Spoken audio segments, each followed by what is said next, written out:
Sejam todos bem-vindos ao canal Companheiros da Luz.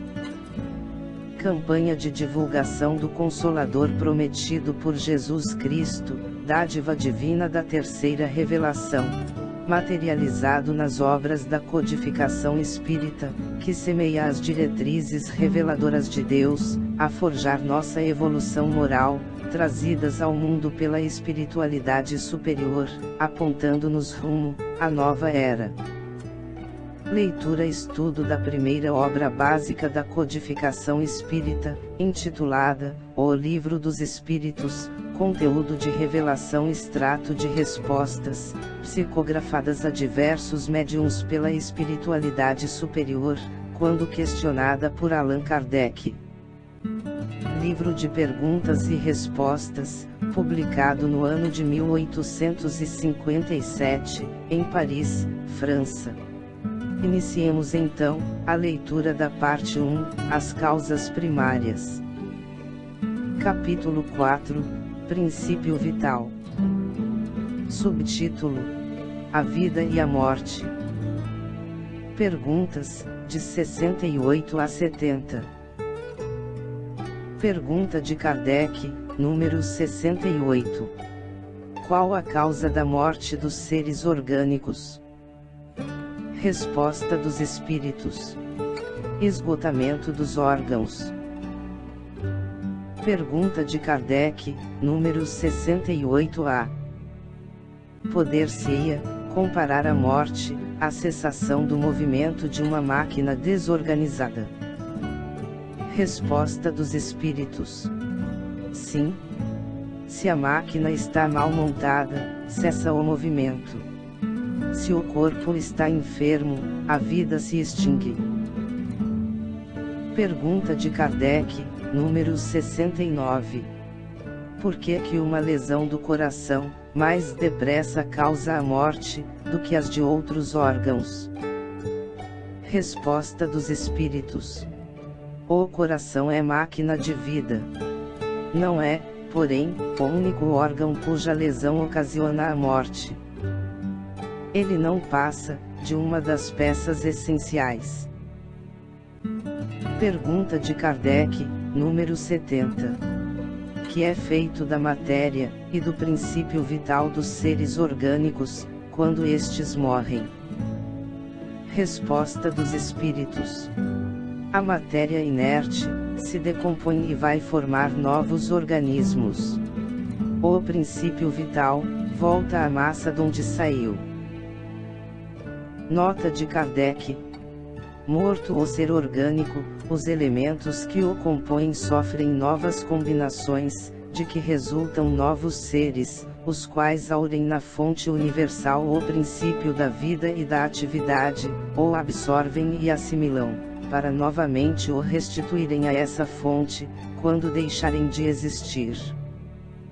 Os órgãos se impregnam, por assim dizer, desse fluido vital, e esse fluido dá a todas as partes do organismo uma atividade que as põe em comunicação entre si, nos casos de certas lesões, e normaliza as funções momentaneamente perturbadas. Mas, quando os elementos essenciais ao funcionamento dos órgãos estão destruídos, ou muito profundamente alterados, o fluido vital se torna impotente para lhes transmitir o movimento da vida, e o ser morre. Mais ou menos necessariamente, os órgãos reagem uns sobre os outros, resultando essa ação recíproca da harmonia, do conjunto por eles formado. Destruída que seja, por uma causa qualquer, esta harmonia, ou o funcionamento deles cessa, como o movimento da máquina cujas peças principais se desarranjem. É o que se verifica, por exemplo, com um relógio gasto pelo uso, ou que sofreu um choque por acidente, no qual a força motriz fica impotente para pô-lo de novo a andar. Num aparelho elétrico, temos imagem mais exata da vida e da morte. Esse aparelho, como todos os corpos da natureza, contém eletricidade em estado latente.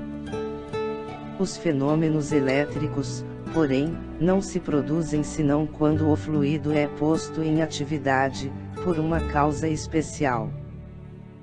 Poder-se-ia então dizer, que o aparelho está vivo. Vindo a cessar a causa da atividade, cessa o fenômeno. O aparelho volta ao estado de inércia. Os corpos orgânicos são assim, uma espécie de pilhas ou aparelhos elétricos, nos quais a atividade do fluido, determina o fenômeno da vida. A cessação dessa atividade, causa a morte. A quantidade de fluido vital não é absoluta em todos os seres orgânicos. Varia segundo as espécies, e não é constante, quer em cada indivíduo, quer nos indivíduos de uma espécie.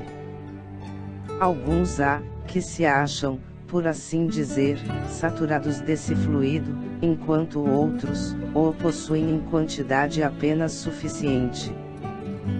Daí, para alguns, vida mais ativa, mais tenaz, e de certo modo, superabundante.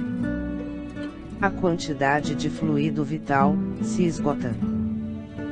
Pode tornar-se insuficiente para a conservação da vida, se não for renovada pela absorção e assimilação das substâncias que o contêm. O fluido vital se transmite de um indivíduo a outro. Aquele que o tiver em maior porção, pode dá-lo a um que o tenha de menos, e em certos casos, prolongar a vida prestes a extinguir-se.